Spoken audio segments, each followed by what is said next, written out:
India Legal presents Courts Roundup.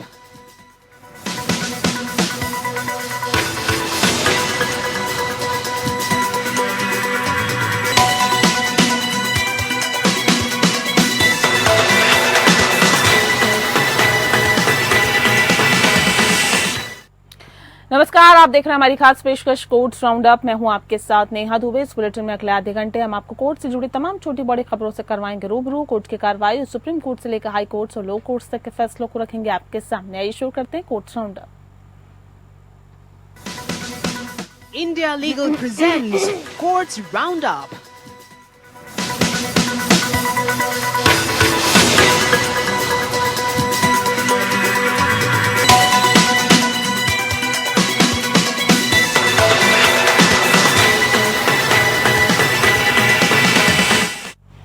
Kolkata rape murder मामले में supreme court में चीफ जस्टिस डीवाई चंद्रचूड़, जेबी पार्दीवाला और जस्टिस मनोज मिश्रा की बेंच ने सुनवाई की।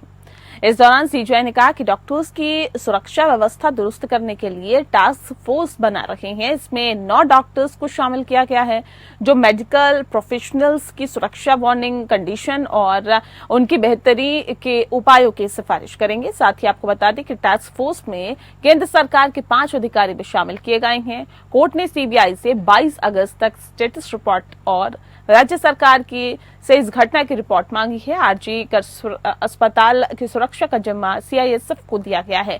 केस की अगली सुनवाई 22 अगस्त को होगी।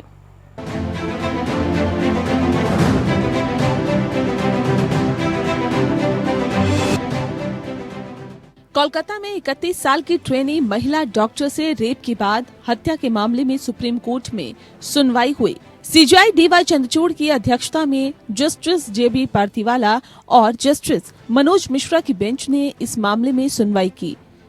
सीजीआई ने कहा कि हमने संज्ञान इसलिए लिया है क्योंकि इसमें हत्या के अलावा ये देश भर में डॉक्टर्स की सुरक्षा को लेकर भी है। हम डॉक्टरों, खासकर महिला डॉक्टर और युवा डॉक्टरों की सुरक्षा को लेकर चिंतित है। There must be a standard national protocol to ensure that safe conditions of work are provided. This is not a matter of providing protection either to women or protection to doctors in general. It's a matter of creating safe conditions of work. So that they, ultimately, what is equality under the Constitution all about? If women cannot go to a place of work and be safe, then we are denying them the basic conditions of equality. And therefore, we are entertaining this, and I'll very shortly share the way we want to proceed with this to ensure that ultimately it's not that every time that there is a rape or murder that the conscience of the nation is awakened. CGI ने कहा कि हम पीड़िता की पहचान उजागर करने को लेकर चिंतित भी हैं। What happened in Kolkata is concerned. There's a couple of things from what we have. Of course, first let me begin by saying that we are deeply concerned of the fact that the name of the deceased who was assaulted and murdered, the name has been published all over the media. Photographs have been published all over the media. Video clips, obviously, either before or after the postmortem, have been published, right? Showing her body, after she was subjected to it. It's extremely concerning. We have judgments of our court in Nipun Saxena that you will not publish the names of the survivors of sexual assault. In this case, CGI ने पश्चिम बंगाल से पूछा कि क्या principal ने हत्या को आत्महत्या बताया? क्या पीड़िता ने माता पिता को सूचना देर से दी? उन्हें मिलने नहीं दिया गया? क्या हत्या के तहत एफआईआर दर्ज हुई है? एफआईआर दर्ज कराने में देरी क्यों हुई? शव माता पिता को देर से क्यों सौंपा गया? पुलिस ने क्राइम सीन को प्रोटेक्ट क्यों नहीं किया? हजारों लोगों को अंदर क्यों आने दिया? And who was expected to? nobody in the hospital registers the FIR. No, the father registers the. What was the principal or the vice principal? What were the authorities of the hospital doing? No, they wanted a board. We constituted a board. They wanted a magistrate. We got the magistrate. You don't need time for registration of FIR. You don't need a medical board for registration of FIR. CGI ने कहा कि CBI इस मामले में status report दाखिल करे। जांच इस समय नाजुक दौर में है, इसीलिए सीधा रिपोर्ट कार्ड में दिया जाए। सीजीआई ने कहा कि हम एक नेशनल टास्क फोर्स बनाना चाहते हैं जिसमें सभी डॉक्टर्स की भागीदारी हो। सीजीआई ने कहा कि डॉक्टर्स कोर्ट पर भरोसा करें, जो डॉक्टर हड़ताल पर है वे काम पर लौटे। सीजीआई ने पश्चिम बंगाल सरकार और अस्पताल प्रशासन को फटकार लगाते हुए कहा कि अभिभावकों को बॉडी देने के 3 घंटे 30 मिनट की देरी के बाद क्यों एफआईआर दर्ज की गई। सीजीआई ने कहा कि अस्पताल प्रबंधन की जिम्मेदारी थी कि वो एफआईआर दर्ज कराए। वहीं एसजे तुषार मेहता ने कहा कि पूरे राज्य में कानून व्यवस्था ध्वस्त हो चुकी है। बड़ा सवाल है कि 7,000 लोग कैसे अस्पताल में घुस गए, ये बिना पुलिस की जानकारी के संभव नहीं है। एसजे तुषार मेहता ने राज्य पुलिस के डीजीपी को बदलने की मांग करते हुए कहा कि किसी दूसरे अधिकारी को प्रभारी डीजीपी बनाया जाए। एसजी के कहने पर सीजीआई ने कहा कि ठीक है, सीआईएसएफ आरजी कर अस्पताल और हॉस्टल को सुरक्षा देगा। RG Kar Medical College and Hospital, because obviously the women doctors have left for the reason that they are fearful of their safety. If the premises of this hospital have to be safeguarded for these doctors to resume duty, who is going to provide security at the premises? Well, we give an undertaking to this court. CISF security. We'll give an undertaking to this court. Give an Let it be CISF. CGI ने कहा कि doctors के पास आराम करने के लिए जगह नहीं है, उनके लिए बुनियादी स्वच्छता का ख्याल नहीं रखा जाता। चिकित्सा स्वास्थ्य सेवा इकाइयों में सुरक्षा की कमी है। अस्पताल में चिकित्सा पेशेवर के लिए केवल एक सामान्य शौचालय है। सुप्रीम कोर्ट ने राष्ट्रीय टास्क फोर्स का गठन किया, जिसमें एडमिरल आर सरीन, महानिदेशक चिकित्सा सेवा नौसेना, दिल्ली एम्स निदेशक समेत 9 सदस्य होंगे, जो 3 हफ्ते में अंतरिम रिपोर्ट दाखिल करेंगे। सुप्रीम कोर्ट ने सीबीआई से जांच की स्टेटस रिपोर्ट मांगी। साथ ही बंगाल सरकार से भी अस्पताल पर हंगामे की जांच रिपोर्ट मांगी है। Have in this backdrop formed the view that a national consensus must be evolved after due consultation with all stakeholders on the urgent need to formulate protocols governing the issues which this order has highlighted. We have attempted to compose for this purpose a diverse body of persons with experience in healthcare institutions. A national task force with the following members of the medical profession is hence constituted. इसके अलावा राज्य सरकार से भी ये सुनिश्चित करने को कहा गया कि जो लोग तोड़फोड़ में शामिल थे उनके खिलाफ कार्रवाई करें। सीजीआई ने कहा कि टास्क फोर्स चिकित्सा पेशेवरों की सुरक्षा, भलाई और अन्य संबंधित मामलों पर विचार करेगी, जिसका काम लिंग आधारित हिंसा को रोकना, intern resident, non resident doctor के सम्मानजनक कामकाज के लिए राष्ट्रीय योजना तैयार करना होगा। कमेटी इन विषयों पर भी अपनी रिपोर्ट देगी। Bureau report. लड़कियों को यौन इच्छा पर नियंत्रण रखने की नसीहत देने वाले कलकत्ता हाईकोर्ट के फैसले को ने पलट दिया है। बता दें आपको कि सुप्रीम कोर्ट ने दोषी को रेप के लिए मिली निचली अदालत से मिली सजा को बरकरार रखा है। पिछले साल हाईकोर्ट ने इस आधार पर सजा खत्म कर दी थी कि नाबालिग लड़की ने स्वेच्छा से संबंध बनाने का बयान दिया। उसी फैसले में हाईकोर्ट ने लड़कियों को खुद पर काबू रखने की नसीहत भी दी थी। सुप्रीम कोर्ट ने इस टिप्पणी को अवांछित करार दिया था। बता दें आपको कि इससे पहले मंगलवार को जस्टिस अभय एस ओका और उज्जवल भुइयां की पीठ ने मामले की सुनवाई करते हुए कहा कि उन्होंने इस बारे में भी विस्तार से बताया कि अदालतों को किस तरह से फैसले लिखने चाहिए। सुप्रीम कोर्ट का ये फैसला कलकत्ता हाई कोर्ट के उस फैसले के बाद जिसमें शीर्ष अदालत की तरफ से एक स्वतः संज्ञान में आया है, जिसमें किशोरियों से कहा गया था कि वे 2 मिनट के आनंद के लिए समर्पित होने के बजाय अपनी यौन इच्छाओं पर नियंत्रण रखें।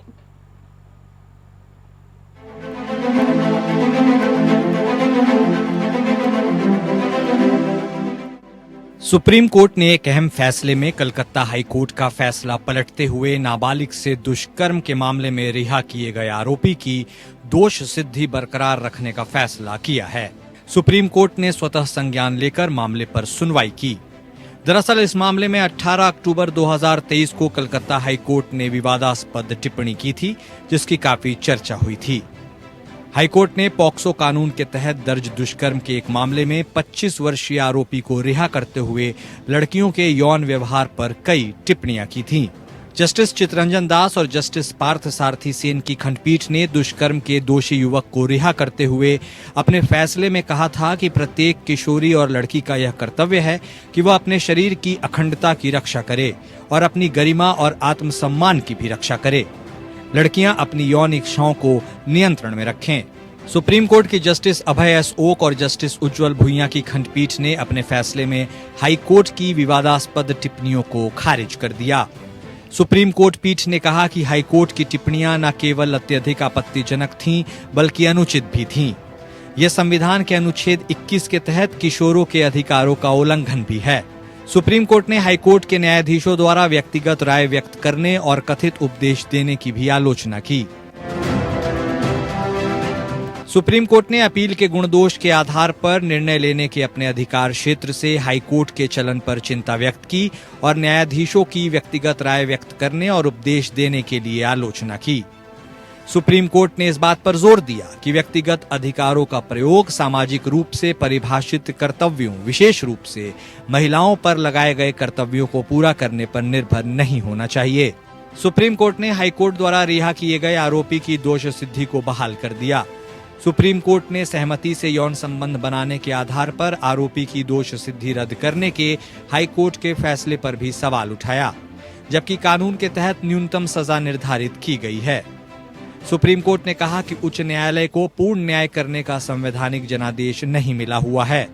इस मामले में पश्चिम बंगाल सरकार ने भी हाई कोर्ट के फैसले को उसके गुण दोष के आधार पर चुनौती देते हुए सुप्रीम कोर्ट में एक विशेष अनुमति याचिका दायर की थी। Bureau report.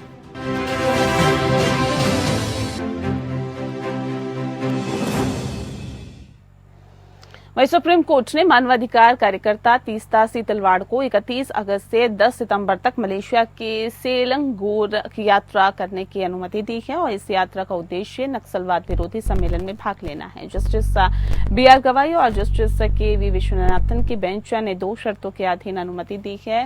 पहली, उन्हें अंडरटेकिंग दाखिल करनी होगी जिसमें कहा जाएगा कि सीतलवाड़ उस अवधि के बाद वापस आ जाएंगी, और दूसरी 10 लाख रुपए की सॉल्वेंट सिक्योरिटी भी जरूरी है। इसके अलावा सम्मेलन समाप्त होने के बाद पासपोर्ट वापस करना होगा।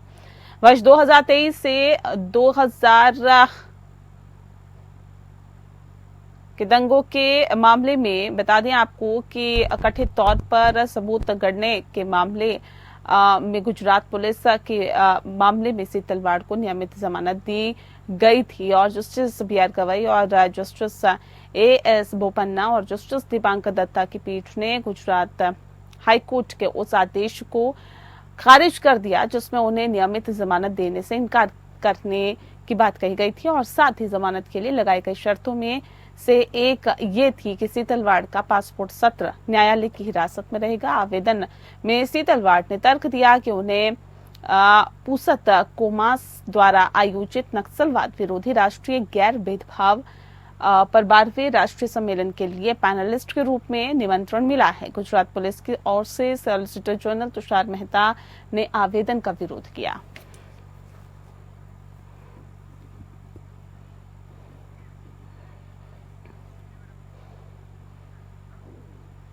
सुप्रीम कोर्ट इस मामले पर विचार करेगा को क्या 2013 से बिस्तर पर पड़े एक व्यक्ति को इच्छा मृत्यु दी जा सकती है या नहीं। CJI की अध्यक्षता वाली बेंच ने दिल्ली हाई कोर्ट के आदेश को चुनौती देने वाली याचिका पर सुनवाई करते हुए कहा कि यह कठिन मामला है, हम केंद्र को नोटिस जारी कर रहे हैं। साथ ही ASG ऐश्वर्या भाटी को मामले में एमिकस नियुक्त करते हुए उन्हें कोर्ट की सहायता करने का अनुरोध किया है। CJI ने कहा कि हम देखेंगे कि 2013 से बिस्तर पर पड़े व्यक्ति उसे कहीं और रखा जा सकता है या नहीं, क्योंकि कोर्ट को इस बात का भी ध्यान है कि उसके माता पिता अब वृद्ध हो चुके हैं और अपने बेटे की देखभाल नहीं कर सकते हैं, इसीलिए हमने केंद्र को नोटिस जारी किया। CJI ने कहा कि इसके साथ ही इस मामले में ये भी देखना होगा कि क्या पैसिव इच्छा मृत्यु के अलावा कोई अन्य मानवीय समाधान भी उसे मिल सकता है। उन्होंने कहा कि हम हाई कोर्ट के निर्णय का समर्थन करते हैं जिसमें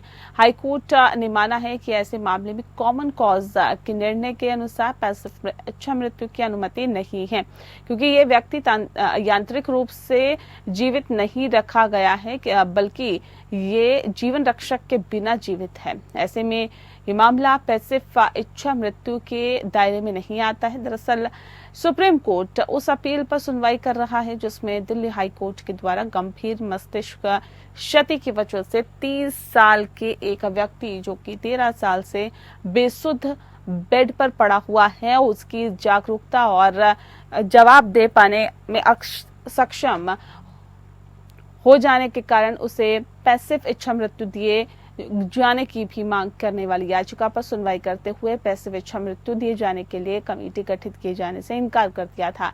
बेसुधी वह स्थिति है जिसमें व्यक्ति को सर पर गंभीर चोट लग जाने की वजह से अपनी आंखों तो खोल सकते हैं वो, और लेकिन वे उन चीजों को नहीं बोल सकते या नहीं कर सकते जिनके लिए विचार या सचेत इरादे की आवश्यकता होती है।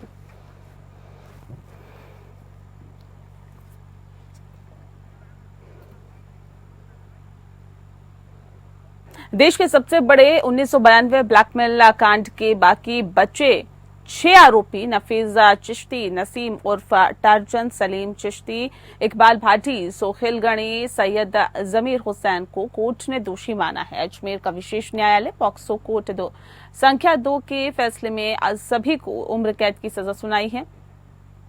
राजस्थान के अजमेर में सबसे बड़े ब्लैकमेल कांड के बाकी बचे हुए 6 आरोपियों को दोषी ठहरा दिया गया है। कोर्ट ने सभी को दोषी मानते हुए आजीवन कारावास और प्रत्येक पर 5 लाख रुपए का जुर्माना भी लगाया है। अजमेर के का गैंग ने 1992 में स्कूल कॉलेज में पढ़ने वाली करीब 250 लड़कियों की आपत्तिजनक तस्वीरें हासिल की, फिर उन्हें लीक करने की धमकी देकर 100 से अधिक छात्राओं के साथ गैंग रेप किया। गैंग के लोग स्कूल में पढ़ने वाली छात्राओं को फार्म हाउस पर बुलाते थे, उनके साथ गैंग रेप करते थे और कई स्कूल तो अजमेर के जाने माने प्राइवेट स्कूल थे। एक अखबार ने जब इसका खुलासा किया तो मामला सामने आया। इन बच्चों की उम्र उस समय 11 से 20 साल की हुआ करती थी। फिलहाल मामले में 4 आरोपी पूर्व में सजा काट चुके हैं। बता दें आपको कि फैसले को लेकर बड़ी संख्या में पुलिस जाब्ता कोर्ट के बाहर मौजूद है और पुलिस ने मामले में 12 आरोपी कैलाश सोनी, हरीश तोलानी, फारूक चिश्ती, इशरत अली, मोइजुल्ला उर्फ पूतन इलाहाबादी, परवेज अंसारी, नसीम उर्फ टार्जन, पुरुषोत्तम उर्फ बबली, महेश लुधानी, अनवर चिश्ती, शमसू उर्फ माराडोना और जहर चिश्ती को गिरफ्तार कर डीजे कोर्ट अजमेर में 30 नवंबर 1992 को पहली चार्जशीट पेश करती थी।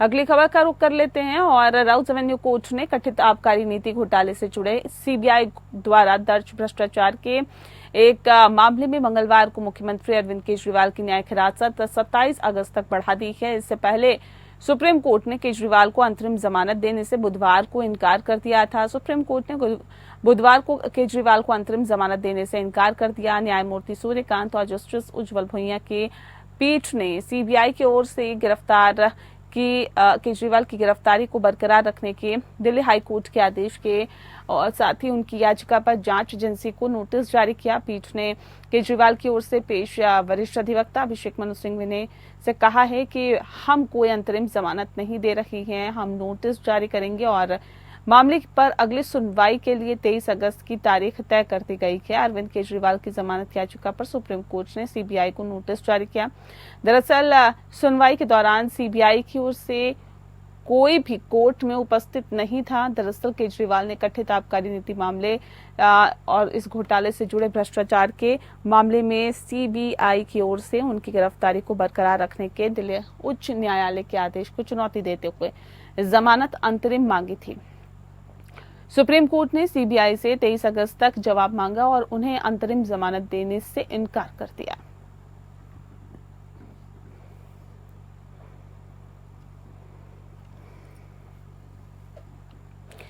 दिल्ली हाई कोर्ट ने भारतीय जनता पार्टी नेता डॉक्टर सुब्रमण्यम स्वामी की उस याचिका को अनुमति दी है जिसमें उन्होंने राहुल गांधी की नागरिकता के खिलाफ अपनी शिकायत पर कार्रवाई करने की मांग की थी, जिसे जनहित याचिका मामलों की सुनवाई करने वाली रोस्टर बेंच के समक्ष सूचीबद्ध किया जाना था। बता दें आपको कि जस्टिस संजीव नरूला ने कहा है कि संविधान के अनुच्छेद 226 के तहत अपने रिट अधिकार क्षेत्र का उपयोग करने के लिए किसी भी कानूनी रूप से लागू करने योग्य अधिकार का उल्लंघन नहीं है। अगस्त 2019 में स्वामी ने कांग्रेस नेता द्वारा ब्रिटिश सरकार को स्वेच्छा से खुलासा करके किए गए कथित उल्लंघनों पर केंद्र को पत्र लिखा था। वह ब्रिटिश राष्ट्रीयता के नागरिक हैं जो ब्रिटिश पासपोर्ट रखने के बराबर है। संविधान के अनुच्छेद 9 में कहा गया कि कोई भी व्यक्ति भारत का नागरिक नहीं होगा या भारत का नागरिक नहीं माना जाएगा यदि उसने स्वेच्छा से किसी विदेशी राज्य की नागरिकता प्राप्त की है। स्वामी ने गृह मंत्रालय से 19 अप्रैल 2019 को प्राप्त संचार का हवाला दिया, जिसमें संकेत दिया गया कि उनके द्वारा की गई शिकायत स्वीकार कर ली गई है और कांग्रेस नेता को अपना जवाब देने के लिए कहा गया। स्वामी ने बताया कि तब से मामले में कोई प्रगति नहीं हुई है। स्वामी ने लिखा था कि बैकऑप्स लिमिटेड नामक कंपनी 2003 में यूनाइटेड किंगडम में पंजीकृत हुई थी, जिसमें गांधी निदेशक और सचिव थे। उन्होंने आगे आरोप लगाया कि 2005 और 2006 में दायर कंपनी के वार्षिक रिटर्न में गांधी की जन्म तिथि 19 जून 1970 बताई गई थी और उनकी राष्ट्रीयता ब्रिटिश बताई गई थी। बता दें आपको कि स्वामी ने कहा कि केंद्र सरकार को उनकी शिकायत के अपडेट और स्टेटस के बारे में कई बार बताने के बावजूद भी कोई कार्रवाई नहीं की गई। स्वामी ने अपनी याचिका में केंद्र को निर्देश देने की मांग की कि वह उनकी शिकायत या अभ्यावेदन पर जल्द से जल्द निर्णय ले और उसका निष्कर्ष या अंतिम आदेश प्रस्तुत करें।